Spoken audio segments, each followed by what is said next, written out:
news station. All right, let's come back to my conversation here in studio. And I want, Marcus, you were saying something very interesting that the Charles Serenos jumped on. Yeah, and you were saying that, you know, the institutions that you're looking at, because I had asked you if they're political figures who've had a history of, you know, sponsoring violence or chaos sometimes. You know, if these people would be on your watch list, and you said that no, you actually have institutions, and so one of them was the police. Who else? I mean, like the IEBC. What about them? I mean, if they, you know, it is the electoral management body in Kenya, and as a result, if you look at Article 88 of our constitution, it provides a list of things that IEBC must do. So far, are they doing? I think they are doing, given the strict timelines and the upheavals in the commission, Right. and also since 2013, they are doing their part. But I also wanted to say that any electoral institution, be it the police, the IEBC, the political parties themselves, we are monitoring what they are doing. But in terms of persons, ILOG is interested not in persons. We are interested in the process that brings a person to be elected or not elected. Okay. So that if the process is transparent, if the process is accountable, if the process follows the rule of the law, then it doesn't matter who comes as a result of that process. So that's why we are not really monitoring individuals. People. The other thing that we are doing, that we have monitored, we are monitoring hate speech through the media, and a number of these rallies and meetings that have been called by politicians will be monitoring what they say and how they say it, and what effect it has in the overall electoral framework that is there. But allow me to say something that you asked earlier about the party list. That you asked whether it's a plus or a minus. Yeah. I want to just give my opinion that if you look at the Political Parties Act, it provides that the parties should keep updated lists of their membership, of their members. So that when they go, so it's absurd when you go to visit ODM office, for example, then they tell you, we don't have that list. You have to go to the office of the Register of Political Parties. When you go to the ORPP, she tells you, no, I'm just a custodian of the documents. You go back to the parties themselves. So it is important that even when we reach out to IEBC for the list, the parties should keep an updated list of their members. They shouldn't lack it. Okay. So if you go to a polling station and some are missing, you have to rely on IBC list. It is really not good. And I think I want to use this chance to call parties moving forward that list, because what IBC has is the list they gave IBC. IBC doesn't create a list. They submit the list to the ORPP, and there's alliance between the political parties, the Office of the Register of Political Parties, and the IBC. Okay. So they should maintain, and the law requires that they maintain an updated list within their branches. They should have it. All right. And it's a problem. The second thing about the issue of money and politics, and I think I just want to take this chance to say it's a problem that we went past a law to regulate use of money. The same parliament went and suspended that law. Yes. And if you cannot track, even as an observer group, if you cannot track the use of money and the potential that money has to disengage people from participating in the process, then we have a big problem somewhere. We can't allow anyone to use money as much as they want. Okay. Interesting. Yes, one comment on the issue of campaign finance act. You know, the MPs passed that law, but they didn't make the regulations.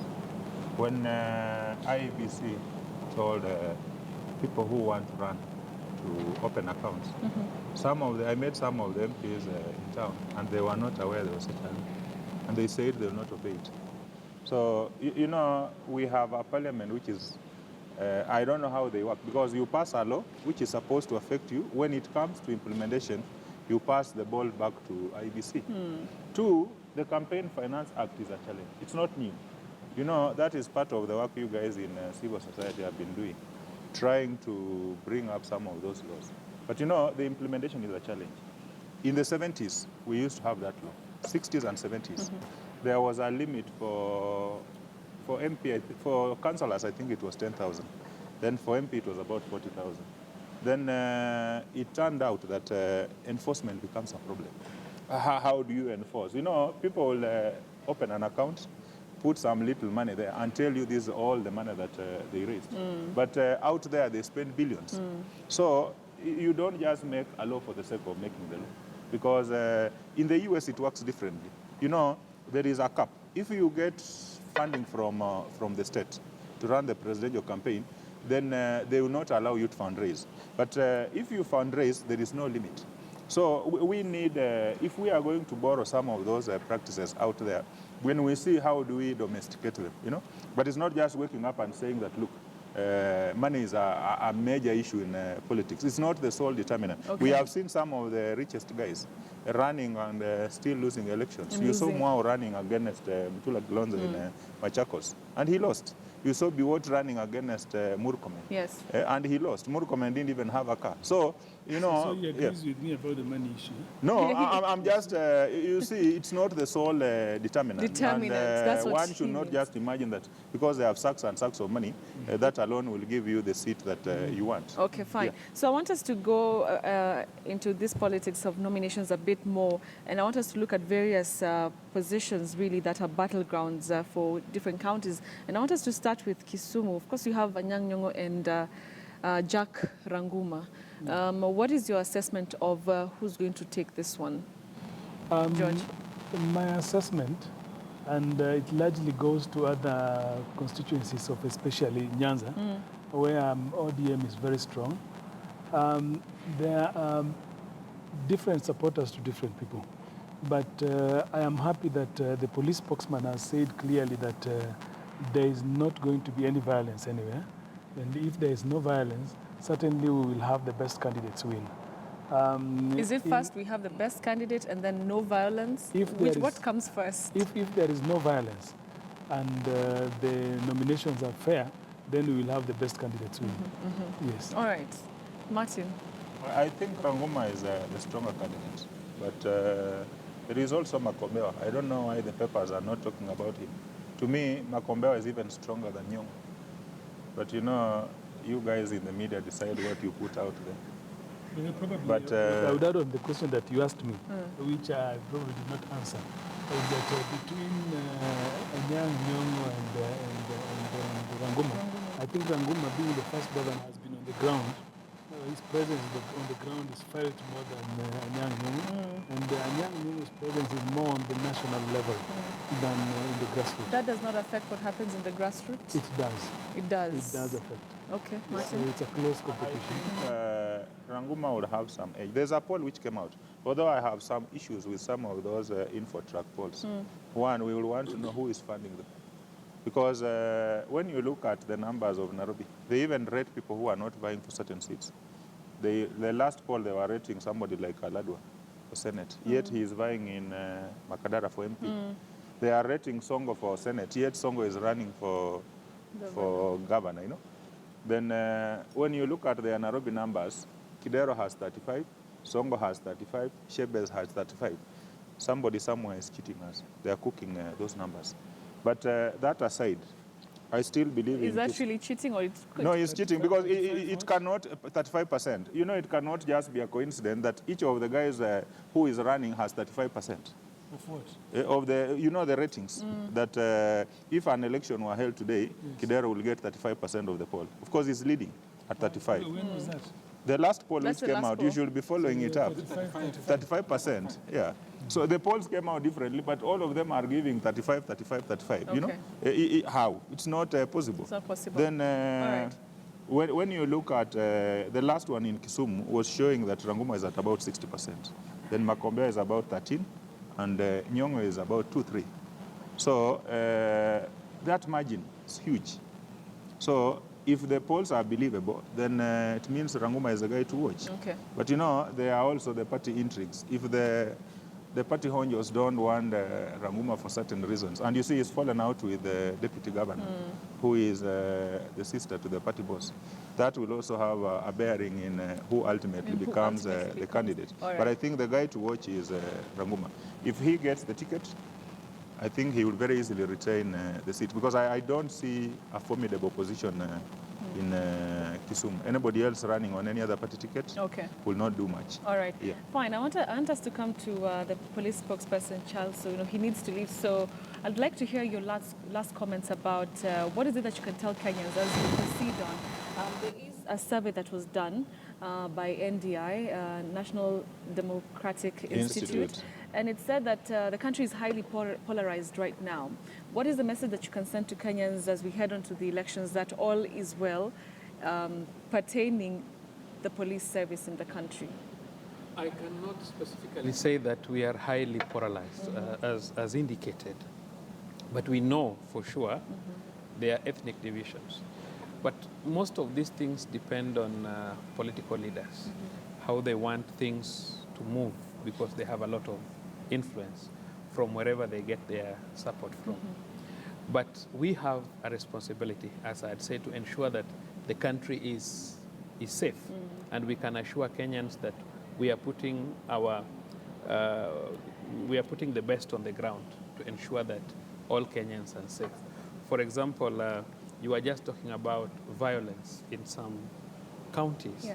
What I would like to say is that we are quite aware.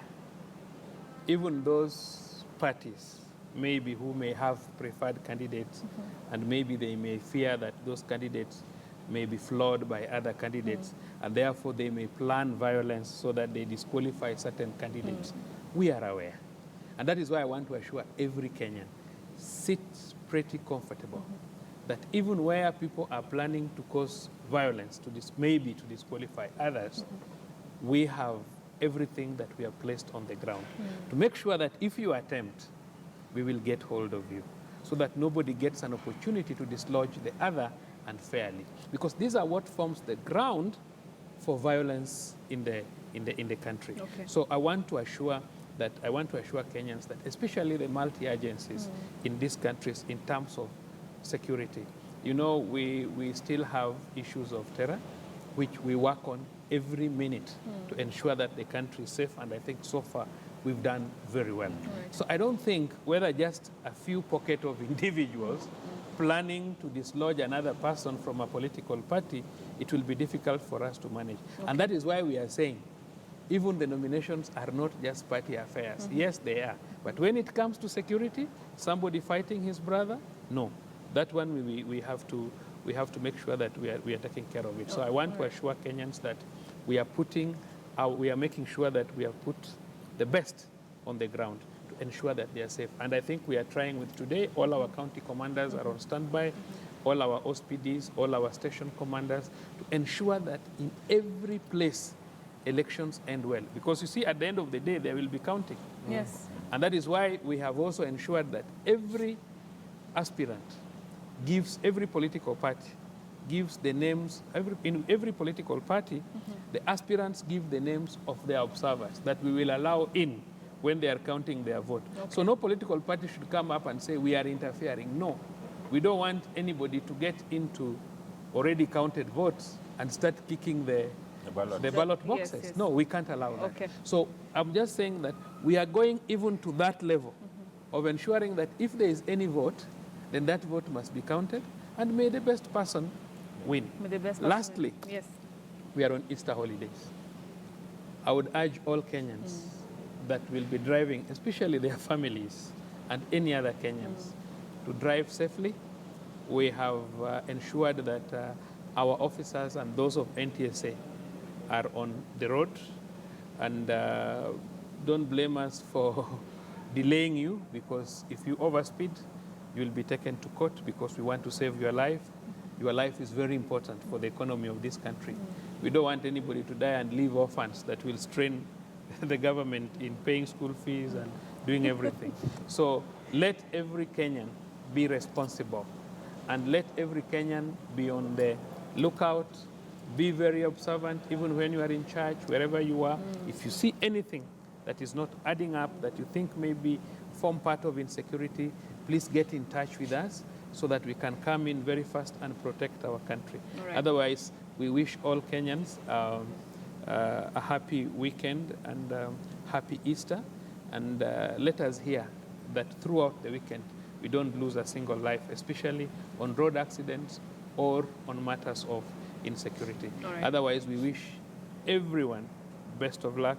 And the political parties, please make sure that you cooperate with us and ensure that there will be no violence, ensure that you will get your best candidates to compete other people, so that when we conclude the elections in August, then may the best persons win to enable us carry our country forward. All right. Thank you very much. Thank you very much. Thank you. Police spokesperson Charles Owino, that he has been part of our panel, of course, discussing the security measures that have been put in place as we, of course, begin the primaries today. And, of course, this is going to be heading on until the end of this month.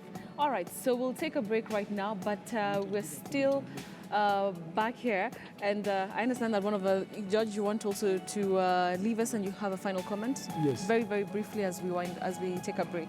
Yeah, very briefly, I want to say that yesterday we had a meeting for all aspirants in Nairobi on ODM, and one of the things that was being preached by especially Nairobi governor is for us to have peace at this time of election, and to say that it is not do or die and it is not the end of the world. There have to be winners and losers. Okay. And we are urging all members of the Orange Democratic Party in Nairobi, on behalf of Governor Evans Kidero, to maintain peace at the time of nomination. All right. Let me also take this opportunity to, on behalf of the governor, send the seasonal greetings or the Easter greetings to all the residents of Nairobi, and pray to God that by His grace, Dr. Evans Kidero will retain his seat as a Nairobi governor. All right. By the grace of God and by the will of the people of Nairobi. All right. Thank you. Thank you very much, Judge Ndonji, also for your insights in the conversation we've been having here in studio. And so we'll be coming back shortly. We'll just release two of our guests, and we'll be coming back to continue with our coverage. We'll be linking up with some of our reporters. Don't go away. News Center continues shortly.